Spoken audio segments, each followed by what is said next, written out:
Hey everyone, and welcome to RUBIN'S Mind Lab, where we break down the latest research into what it really means. Ever wondered how families cope when a young person is struggling with self-harm?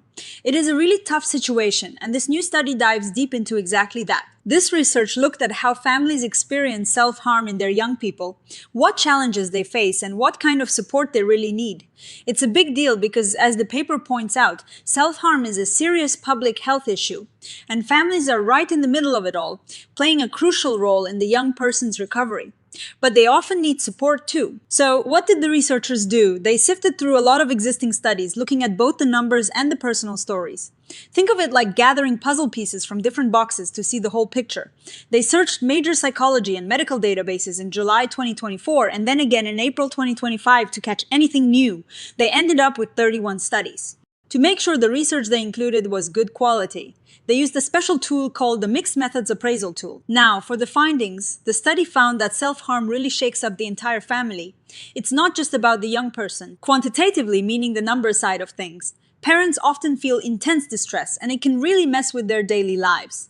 Imagine finding out your child is self-harming. It is incredibly upsetting. One study even found that about 2/3 of parents were likely to have mental health issues themselves after this discovery. Siblings aren't left untouched either. They can feel distressed, sad, and even angry. Sometimes they feel isolated and like their family is out of balance. On the support side, families often struggle to understand why self-harm happens. They worry a lot about it happening again. Many parents don't feel confident they can keep their child safe. The big takeaway here is a strong need for information. They want to understand self-harm better, and they need mental health support to manage it.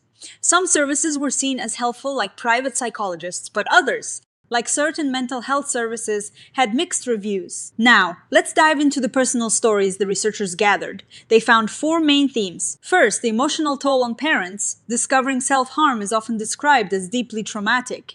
Parents are flooded with fear, anxiety, disbelief, and anger, and they often don't know what to do. They really want to understand the reasons behind it, and when they can't, it just adds to their distress. This can lead to mood disorders like depression and anxiety. You can even see physical symptoms like sleep problems, tension, and fatigue. It is so intense that some parents have even had thoughts of self-harm themselves or deeply regretted their child's existence, which is just heartbreaking to imagine. The second theme is how it impacts parenting and the bond with the young person. Parents often feel a huge amount of guilt and self-blame, feeling like they failed their child and could have prevented it. This can make them doubt their parenting skills and unsure how to help.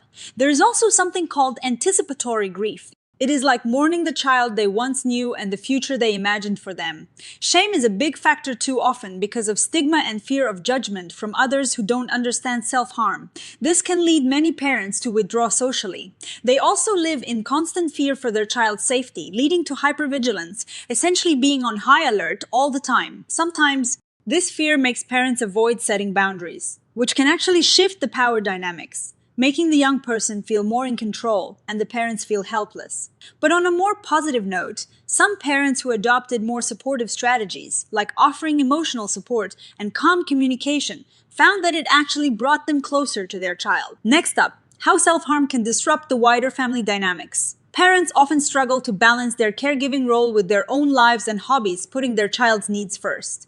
This can even mean reducing work hours or quitting jobs, leading to financial strain. Partner relationships can also be strained, with disagreements about how to handle the situation causing conflict. And what about siblings? They often experience anxiety being exposed to self-harm.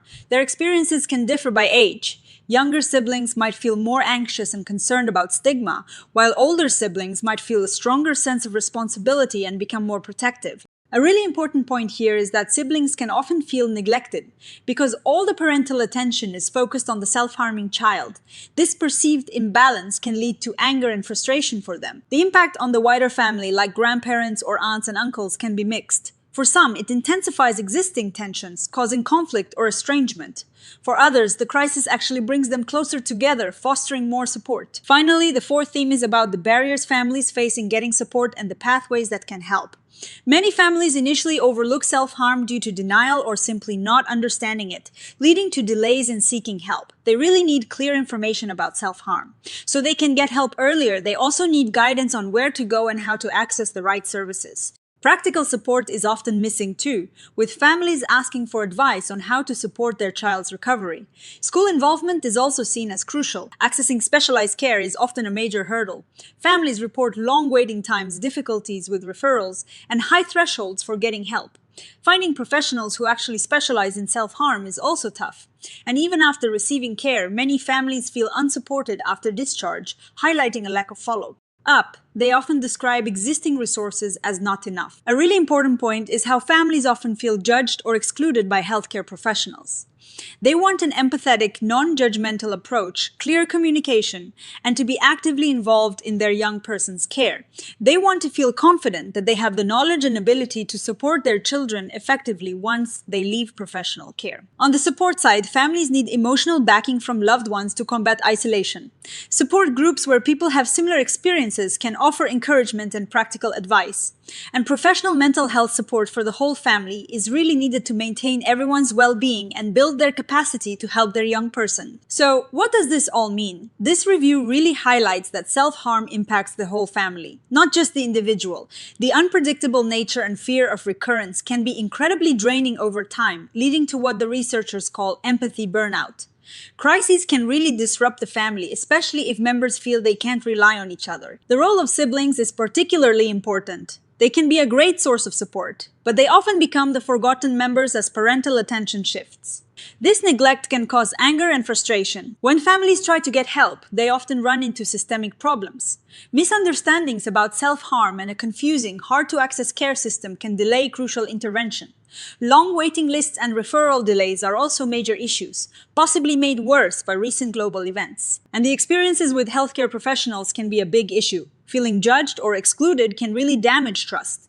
It is crucial for professionals to have expertise, be compassionate, and involve families in the care process. Even after care, the lack of structured follow-up leaves many families feeling abandoned, emphasizing the need for better continuity of care. Now, every study has its limits.